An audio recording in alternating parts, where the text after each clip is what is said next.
हम चैप्टर चालू कर रहे हैं सॉलिड स्टेट यानी कि ठोस अवस्था। ठोस अवस्था को समझने के लिए हमें कुछ बातों का ध्यान रखना पड़ेगा।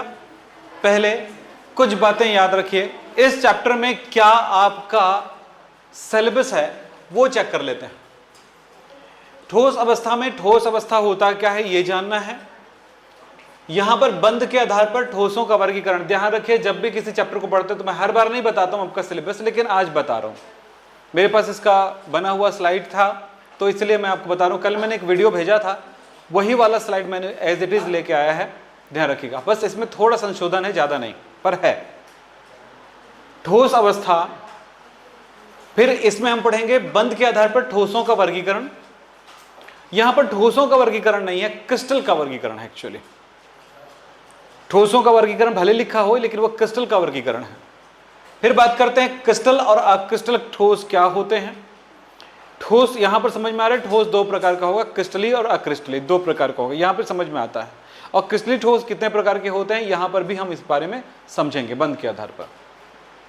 फिर आएगा हम यहां पर त्रिविमी और द्विविमी जालकों का की इकाई कोशिकाएं क्या होती हैं इनके बारे में बात करेंगे। यूनिट सेल क्या होते हैं, क्रिस्टल जालक क्या होते हैं, इनके बारे में हम बात करेंगे। और एक एक पॉइंट्स को समझते हुए बढ़ना है और रोज याद करके आना है उन परिभाषाओं को, उन चीज़ों को।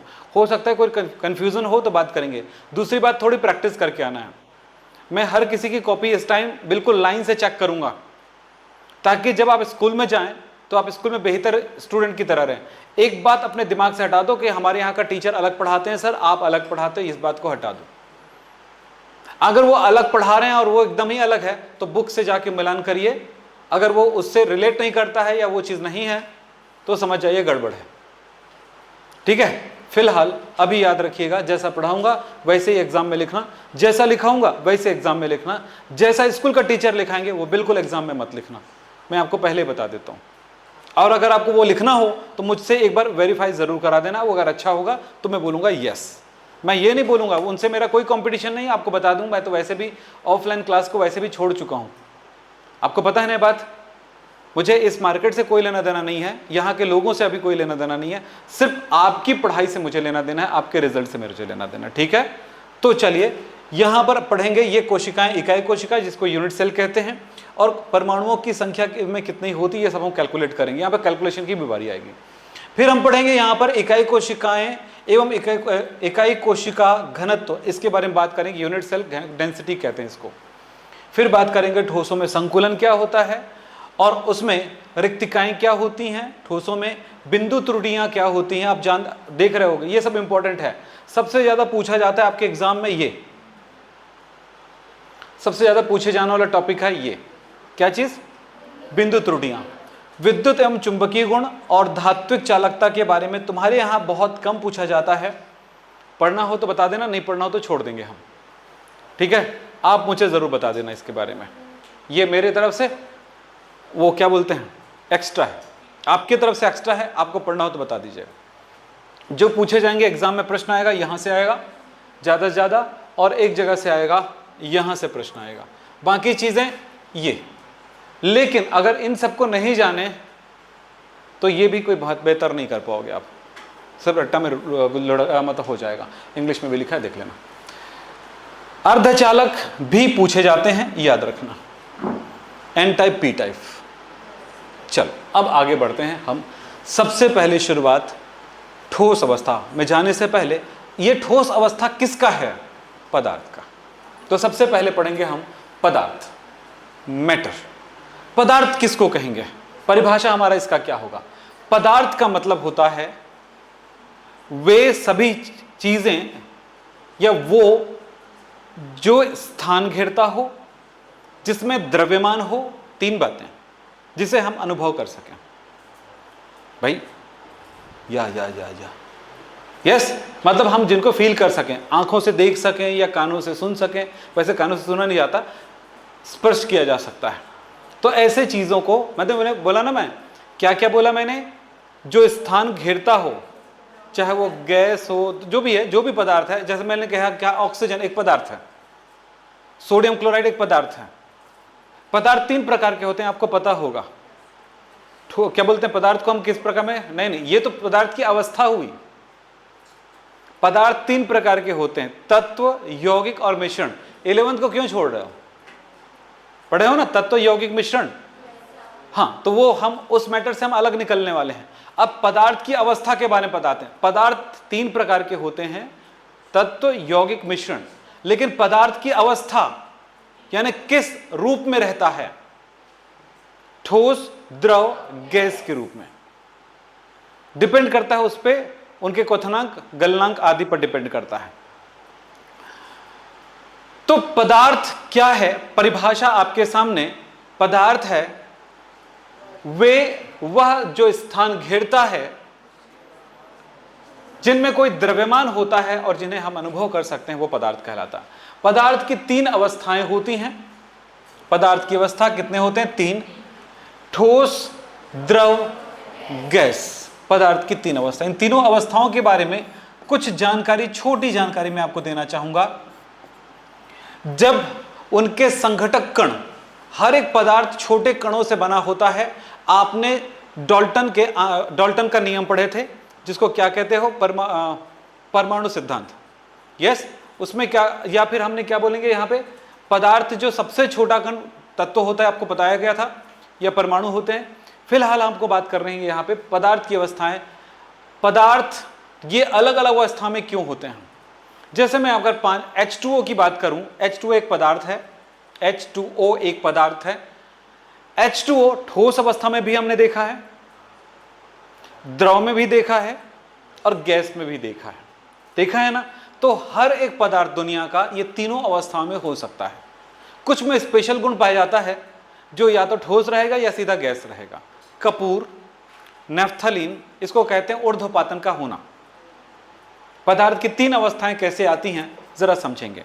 जब अणुएं एक दूसरे को, उनके संघटक कण जिनसे वो पदार्थ बना हो, जैसे H2O है तो उसमें H2O अणुएं होती हैं, एक ऑक्सीजन के साथ 2 हाइड्रोजन जुड़े होते हैं। ये इनकी अणुएं बहुत ही क्लोजली आपस में जुड़ जाते हैं, इस तरह से वो हिलडुल भी नहीं सकते हैं, इधर उधर जा नहीं सकते हैं। तब उस स्थिति में इनमें प्रबल आकर्षण और आपस में बहुत नजदीक से में बहुत मजबूत बंध होने की वजह से वो ठोस अवस्था में होते हैं। जब अणुएं हिल ही नहीं पाएंगी तो वो द्रव बह नहीं पाएगा। दूसरी बात, द्रव में क्या होता है, ये अणुएं नजदीक तो होती हैं परंतु ये गतिशील हो सकता है। इनमें भी आकर्षण है, इनमें भी आकर्षण, लेकिन यहां पर प्रबलतम आकर्षण है जबकि यहां पर मध्यम आकर्षण है। लेकिन जब आकर्षण ना हो तो ये गैसें एक दूसरे के संपर्क में नहीं रहेगा। तो देखो तीनों में क्या अंतर आया।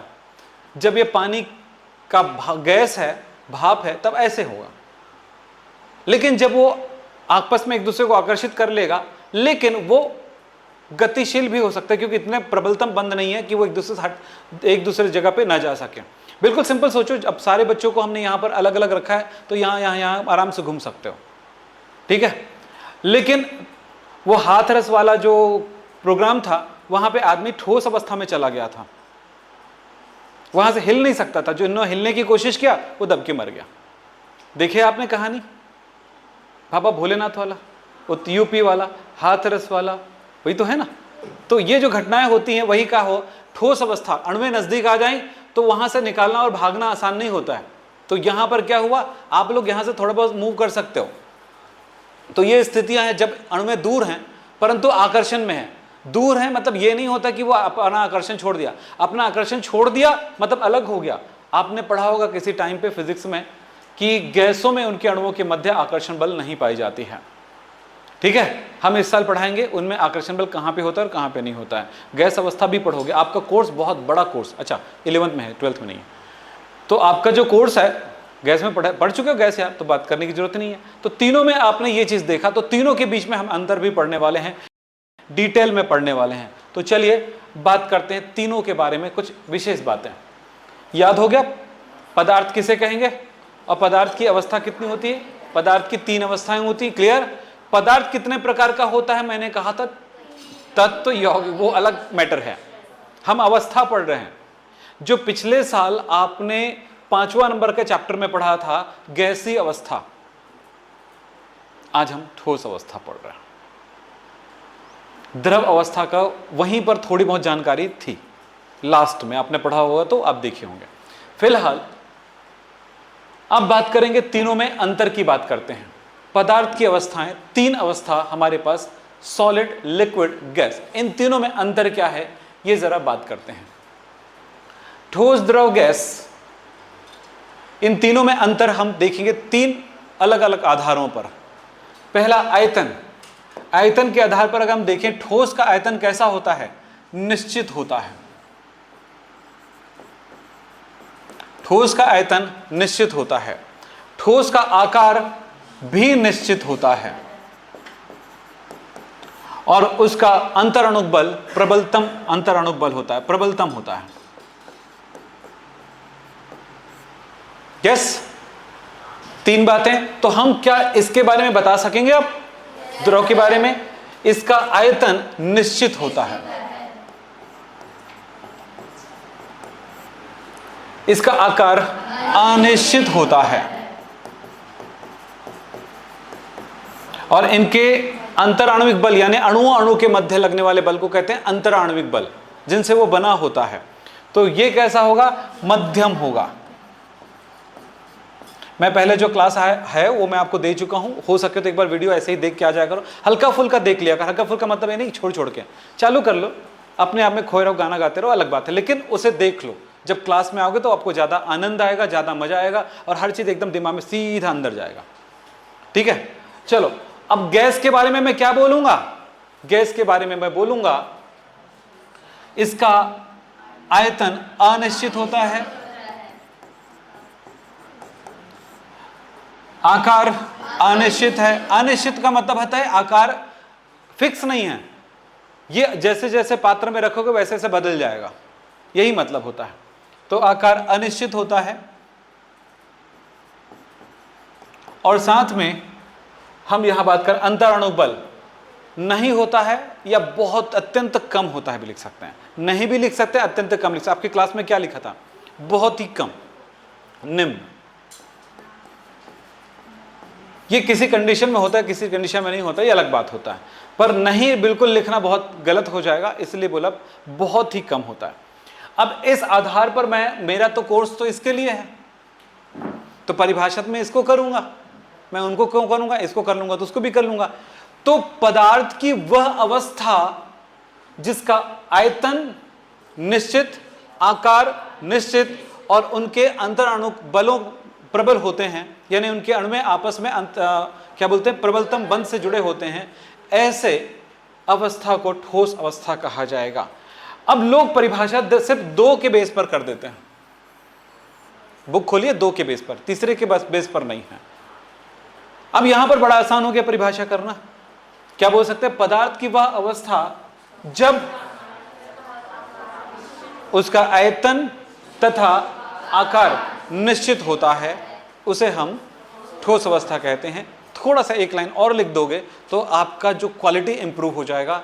इनमें उनके अंतराणुक बल प्रबलतम होते हैं, या इनमें अणुओं के मध्य लगने वाला बल प्रबलतम होता है, ये लिख देंगे तो उसमें एक बढ़िया सा स्वाद आ जाएगा। ठीक है, पिज्जा खाते हो, थोड़ा सा सीजनिंग डाल देते हो और आनंद आ जाता है, बस वही कहानी है। तो वो थोड़ा सा ये, हाँ, परिभाषा यहां पे पदार्थ की व्यवस्था जिसमें उसके आकार आयतन निश्चित होता है। ठीक है, परिभाषा हो गई आपकी। तो ये हुआ आपका ये वाला टॉपिक, सिंपल। तो ठोस समझ में आ गया? ठोस क्या है? जिसका आकार आयतन निश्चित होता है। अब ठोस किसको बोलेंगे आप समझ सकते हो। तो ये ठोस है कि ये अंदर का, देखो अंदर लिक्विड है, आयतन निश्चित है, इसका हर बार वहीं पे आएगा, आयतन फिक्स है, परंतु ये आकार निश्चित नहीं है, अलग अलग पार्ट में बट रहा है। तो ये द्रव है, आकार निश्चित नहीं है, आयतन निश्चित, आकार निश्चित नहीं है, तब वो होता है द्रव। मैं इस ढक्कन के बारे में बात करूंगा, बोतल के बारे में बात करूंगा, इसका आकार आयतन हमेशा फिक्स है, तो ये ठोस है। तो हमारी जिंदगी में तीनों का महत्व है ना, तीनों का महत्व है। कोयला कितना भी अच्छा हो ठोस अवस्था में, लेकिन उसको उपयोग करना थोड़ा तकलीफ दे। गैस एलपीजी ज़्यादा मज़ा आता है यूज़ करने में, सबसे सुंदर तो इलेक्ट्रिसिटी है, पर वो बहुत महंगी है खाना बनाने के लिए, है ना। तो समझें, चले आगे चलते हैं।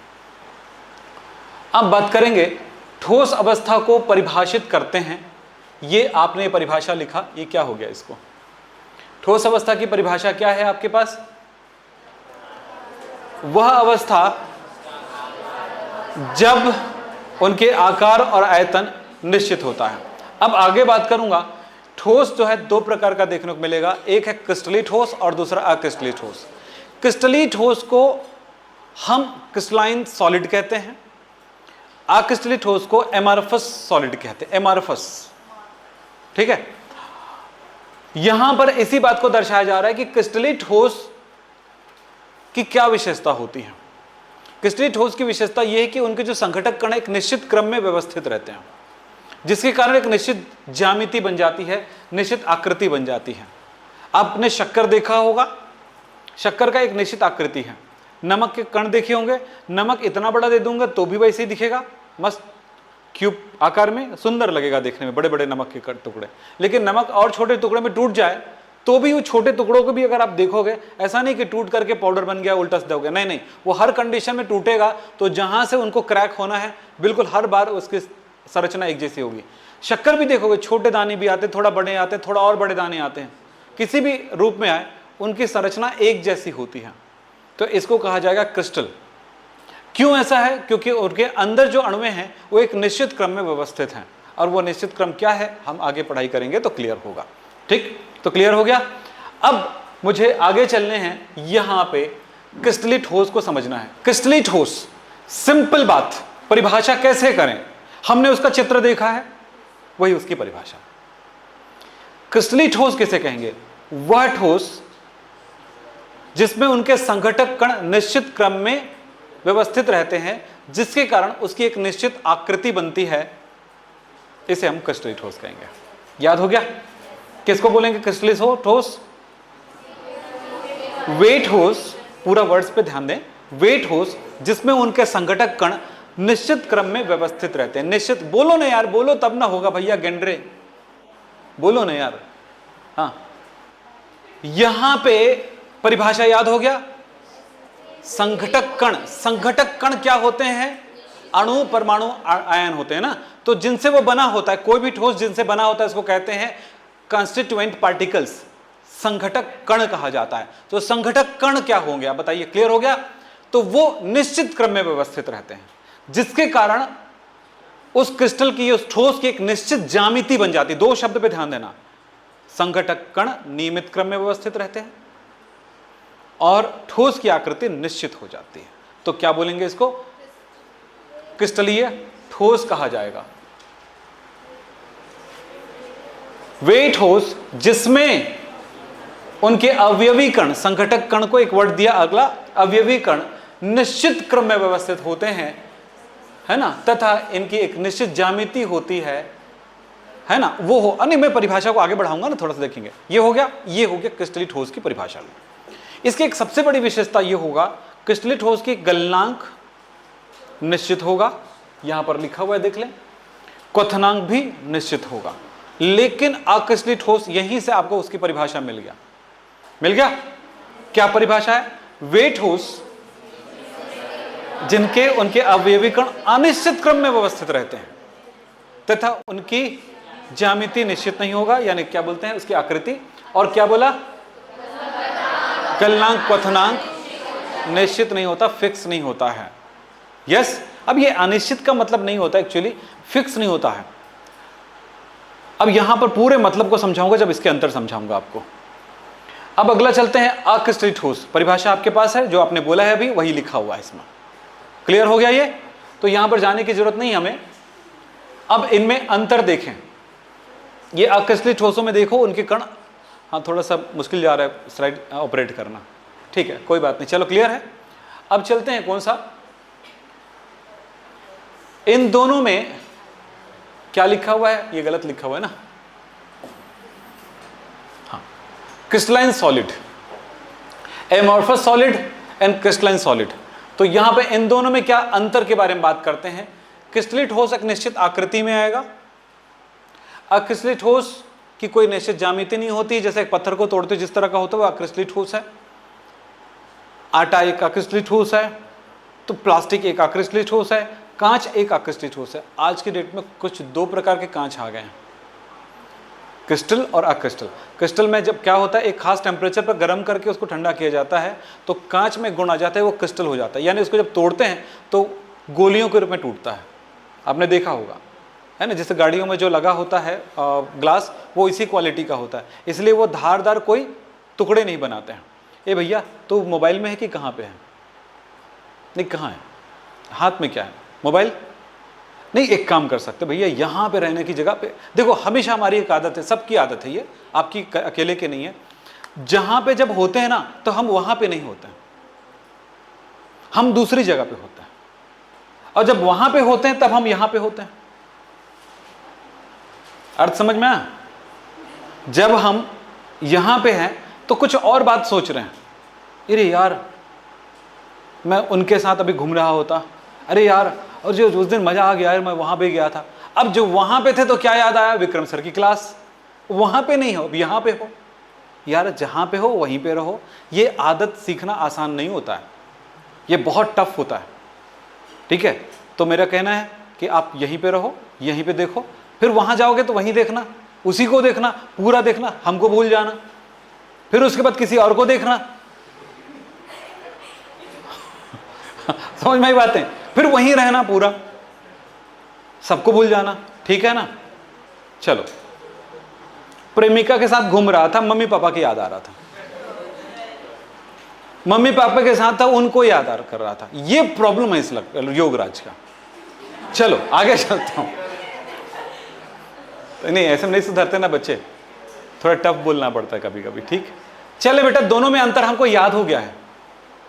पहला अंतर, आगे नहीं बढ़ रहा ना, वहीं से बता रहा हूं। पहला अंतर, इनके अवयवी कम निश्चित क्रम में जमे होते हैं, जबकि इसके निश्चित क्रम में नहीं होते। दूसरा, निश्चित ज्यामिति होती है, ठोस की निश्चित ज्यामिति होती है। तीसरी बात, इसका एक निश्चित गलनांक होता है, जबकि इसका गलनांक निश्चित नहीं होता। तीसरी बात है, क्वथनांक को भी छोड़ दीजिए, वैसे इसका क्वथनांक निश्चित होगा, इसका निश्चित नहीं होगा। फिर कुछ और आएगा, क्रिस्टल को जब हम गर्म करके छोड़ते हैं ना तो ठंडा कैसे होता है? ऐसे रेगुलर ठंडा नहीं होता, यानी कि हर 10 मिनट में जितना वो उसका टेम्परेचर डाउन हो रहा है वैसा नहीं होगा, या हर 5 मिनट, या जैसे रेगुलर ठंडा नहीं होता है क्रिस्टल किसी टाइम पे थोड़ा ज़्यादा ठंडा हो जाएगा अचानक, फिर वो वहाँ पर हो सकता है थोड़ी देर के लिए धीरे धीरे कम हो, या वहीं पर रुक जाए थोड़ी देर के लिए। तो टेम्परेचर उस जगह पे काफ़ी समय के लिए रुका हुआ है, फिर अचानक गिरने लगेगा या फिर थोड़ा स्लोप चलेगा, ऐसा चलता है। यानी इसकी जो ग्राफ है ठंडा होने का वो निश्चित नहीं होता, यानी एक कैसे होता है, सतत नहीं होती है, जबकि कैसा होता है, असतत होती है। तो ये होता है इसका शीतलन वक्र क्रिस्टल का असतत होता है, जबकि अक्रिस्टल का सतत होता है। मैं पूरा लिखने से पहले पूरी बात तुम्हारे दिमाग में डालना चाहता हूं, बाकी तो लिखोगे ही लिखोगे, ठीक है। बात एक नई चीज आई, याद है, शीतलन वक्र असतत होता है। फिर एक अंतर के बारे में और बात करता हूं। इसका जो गुण होता है ना, विषम दैशिक होता है। क्यों होता है, कैसे होता है, वो बताऊंगा। विषम दैशिक होता है मतलब हर दिशा, हर अलग अलग दिशा में ये अपना जो निर्गत करने वाली यानी बाहर निकलने वाली जो गुण है वो अलग होता है। इसको कहते हैं विषम दैशिकता। जबकि क्रिस्टल की बात होता है कि वो किसी भी दिशा में उसमें लाइट डाला जाए या विद्युत कोई भी चीज प्रवाहित किया जाए तो उनके निर्गत होने वाला जो प्रकाश होगा या जो भी होगा, जो भी गुण होगा, वो हमेशा एक जैसा होगा। तो उसको कहते हैं समदैशिकता। ये कुछ पॉइंट्स मैंने बताया, क्या क्या बताया, शीतलन वक्र और दैशिकता के बारे में बताया। इतना ही हमारा अंतर है। वैसे एग्जाम में आएगा 2-3 अंतर लिख दीजिए, तो आप ऐसे भी लिख चुके हैं, सिंपल, कुछ करने की जरूरत नहीं है, ठीक है। क्रिस्टल के लिए एग्जाम्पल जाने की भी जरूरत होगी, जब एग्जाम इसका अंतर बताऊंगा तब हो जाएगा। फिलहाल क्लियर है। तो पहला अंतर आपको जो मैं बता रहा हूं वो है ये, याद हो गया? फटाफट बोलो, याद हो गया? दूसरा, गलनांक निश्चित। अवयवी कण व्यवस्थित रहते हैं, अव्यवस्थित रहते हैं। व्यवस्थित नहीं होते लिखना, अव्यवस्थित मत लिखना, व्यवस्थित नहीं होते। शब्द दोनों में अंतर है। सोचा जाए तो एक ही शब्द है हिंदी के भाषा में, लेकिन हमारे लिए थोड़ा सा वो गलत हो जाएगा, एकदम ज्यादा अव्यवस्था हो जाएगी तो गड़बड़ हो जाएगा। व्यवस्थित नहीं होते हैं, बस लॉन्ग रेंज व्यवस्था नहीं होती है इसमें, लॉन्ग रेंज व्यवस्था होती है, मतलब जहां से शुरू हुआ और अंत होगा बिल्कुल एक ही क्रम में होगा। इसको बोलते हैं लॉन्ग रेंज, यानी इसको हिंदी में बोलते हैं दीर्घगामी व्यवस्था। ठीक है, अब हो सकता है बुक में और कुछ लिखा हो। इसमें शॉर्ट टर्म व्यवस्था होती, हो सकता है कुछ दूरी तक व्यवस्थित होगा, फिर अगले स्टेप में फिर व्यवस्था बिगड़ गया होगा। ऐसा नहीं कि बिल्कुल ही अव्यवस्थित होगा, इसलिए मैं अव्यवस्था शब्द नहीं यूज किया, व्यवस्थित नहीं होती है ऐसा लिखा। कहीं इसमें हो सकता है ये भी लिख सकते हैं शॉर्ट टर्म अरेंजमेंट होगा, ये भी लिख सकते हो, लेकिन इसमें लॉन्ग टर्म अरेंजमेंट होता है। करेक्ट। फिर बात करेंगे गलनांक निश्चित है, निश्चित नहीं है। अब ये निश्चित है और निश्चित नहीं है, इसका मतलब बताता हूं। इसका गलनांक शार्प है, मतलब पानी एक क्रिस्टल है, पानी का ठोस अवस्था यानी बर्फ एक क्रिस्टल है, तो पानी बर्फ ठोस शून्य से नीचे हो तो कभी भी वो द्रव में परिवर्तित नहीं होगा। जैसे जैसे टेम्परेचर बढ़ाते हैं उसका टेम्परेचर शून्य तक आता है, वो पिघलने लग जाता है। एकदम एग्जैक्ट शून्य में आने के कुछ टेम्परेचर ऊपर होने पर वो पिघलने लगता है। शून्य से जस्ट ऊपर हुआ तो 0.01 भी होगा तो भी पिघलेगा, यानी शून्य पर वो कैसा है, ठोस और द्रव का साम्य अवस्था है, दोनों हो सकता है उसमें। लेकिन शून्य से नीचे ठोस, शून्य से ऊपर द्रव, एकदम शार्प लाइन है ना टेम्परेचर का, गलनांक का।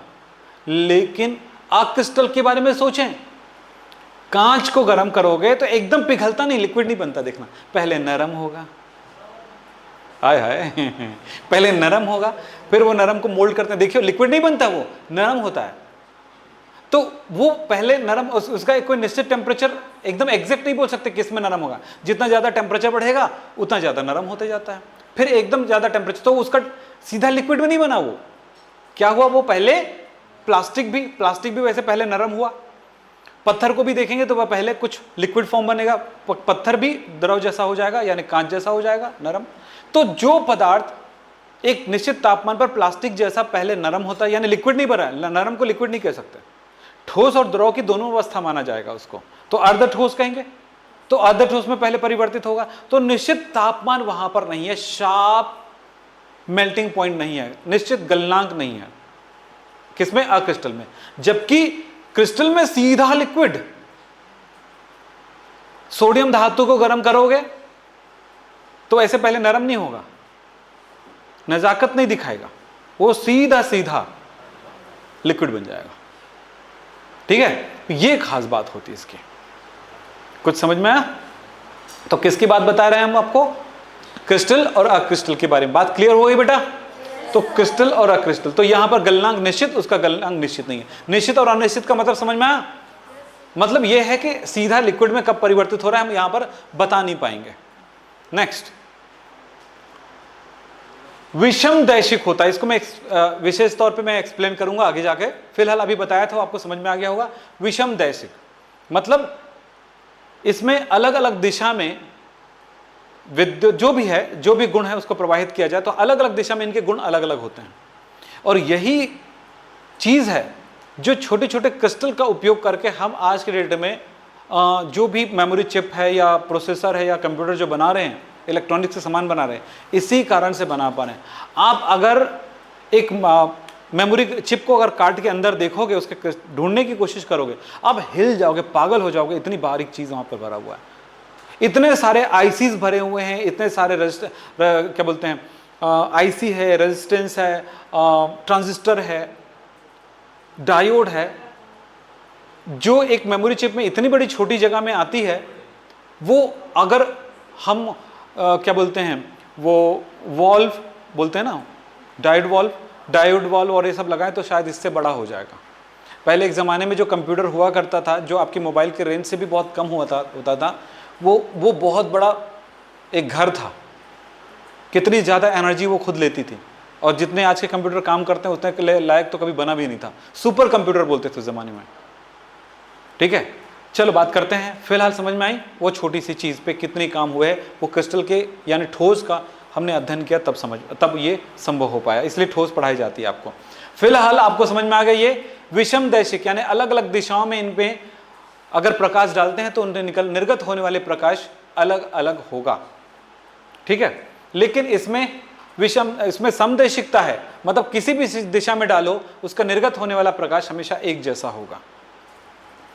फिर बात करते हैं यहां पे शीतलन वक्र, ये षटकोण का नहीं है, शक्कर का श होगा, शीतलन वक्र इसका असंतत होता है, जैसे कि बताया था, कर्व मतलब सीधा नहीं होता है, और ये सतत होता है मतलब सीधा कर्व होता है, यानी कि वो इसका टेम्परेचर हर टाइम पर यानी एक टाइम ड्यूरेशन पर हमेशा फिक्स तौर पे वो कम होता जाता है। क्लियर हो गया? ये अंतर याद कर लेना बेटा, बहुत ज़रूरी है, यही पूछा जाएगा। अगर जानकारी लेना है तो पूरा समझा देता हूँ मैं, कोई फर्क नहीं पड़ता है। और इसके बाद लिखा है इसे हम वास्तविक ठोस कहते हैं, जबकि ये अवास्तविक ठोस है, इसे हम अतिशीतित द्रव कहते हैं। सुपर कूल्ड लिक्विड, कांच एक सुपर कूल्ड लिक्विड है, प्लास्टिक भी एक सुपर कूल्ड लिक्विड है, पत्थर भी एक सुपर कूल्ड लिक्विड है। तो सुपर कूल्ड लिक्विड यानी क्या बोला मैंने, नाम क्या दिया अभी हिंदी में? अतिशीतित द्रव, मतलब वो ठोस अवस्था में है, ये हमारा तापमान में वो ठोस अवस्था में है अगर कांच, तो इसका मतलब है उसके लिए ये ठंडा तापमान है। तो हम ये कह रहे हैं कि वो इस तापमान पर शीतित है, ठंडी है, वो एक्चुअली अभी लिक्विड अवस्था ही है जो कि ठोस अवस्था में है, ऐसा माना जाता है। यानी वो अब इसी चीज को, अब इस चीज को समझे तो हमने क्या किया, ग्लास को भी हमने क्रिस्टलाइन कर लिया है, कांच भी क्रिस्टल अवस्था में आ चुके हैं। आप जानते हो कुछ किसी के घर में कार होगा तो आप हथौड़ी लेकर के उसके विंडशील्ड को मारिएगा, बस दाने गिरे। मेरे घर का नहीं भाई है ना, मैं इनसे बहुत प्यार करता हूँ, आप लोग थोड़ा कम करते हो, नहीं कार आ जाएगी ना, पगले समझते नहीं हो यार। चलो आगे चलें, हो गया। अब चलें उसी विषम दैशिकता को समझने की कुछ बारी है। चलो देखें, इंग्लिश में इस शब्द को बोला जाता है एनआइसोट्रॉपिक, और समदैशिकता को कहा जाता है आइसोट्रॉपिक। ये देखिएगा, ये क्रिस्टल का एक निश्चित क्रम में, क्रिस्टल दो प्रकार के कणों से बना हुआ है। जैसे नमक ही मान लेते हैं, नमक में Na+ और Cl- होता है, वो एक निश्चित क्रम में अरेंज है। तो ये हरे रंग का छोटा जो दिख रहा है ना, वो सोडियम है, और ये बड़े कलर दिख रहा है क्लोराइड है, ठीक है। चलो देखते हैं, सोडियम क्लोराइड के स्ट्रक्चर है मान लेते हैं। मैंने अगर ऐसे इस दिशा में अगर मैं प्रकाश डालता हूं, यहां पे प्रकाश डालूंगा तो सिर्फ सोडियम को काटते हुए निकल जाएगा। सो यहां पर जो निर्गत होने वाला जो गुण है वो अलग मिलेगा। ऐसे थोड़ी सी दूरी पे लगा के करूंगा तो क्लोराइड से होकर निकलेगा, तो उसके गुण थोड़े अलग होंगे, क्लोराइड से होकर निकला इसलिए। ऐसे अगर डालूंगा, आप देखो क्या नजर आ रहा है, ये ऐसे जगह से निकल रहा है जहां से ना क्लोराइड को काट रहा है ना सोडियम को काट रहा है, ठीक है। ऐसे डाला तो आप देखो क्लोराइड सोडियम को काट रहा है, तो दिशा चेंज हो रही है, अब दिशा चेंज हो रही है। पहले स्थान चेंज हो रहा था, पर अब दिशा चेंज हो रही है, तो उसके निर्गत होने वाला गुण अलग अलग हो सकता है।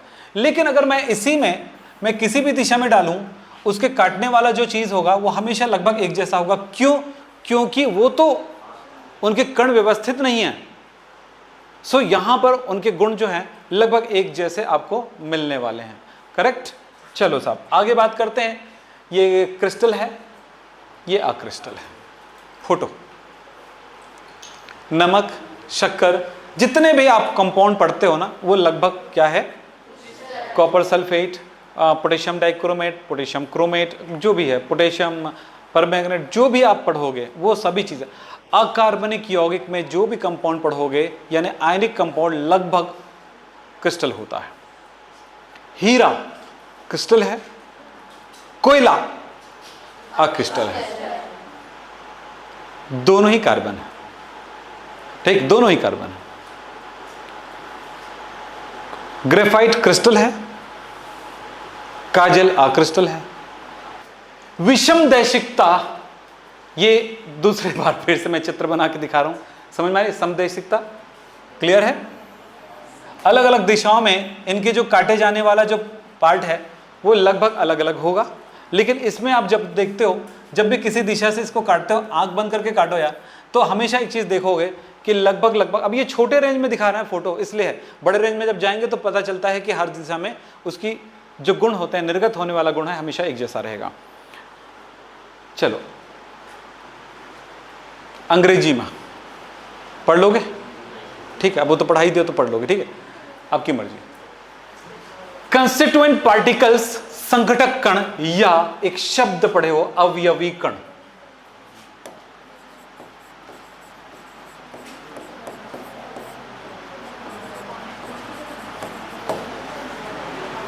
ये क्या होते हैं?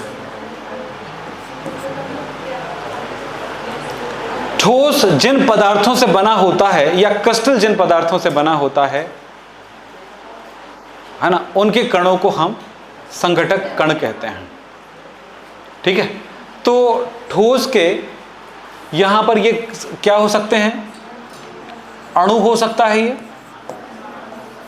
परमाणु हो सकता है, ये आयन हो सकता है।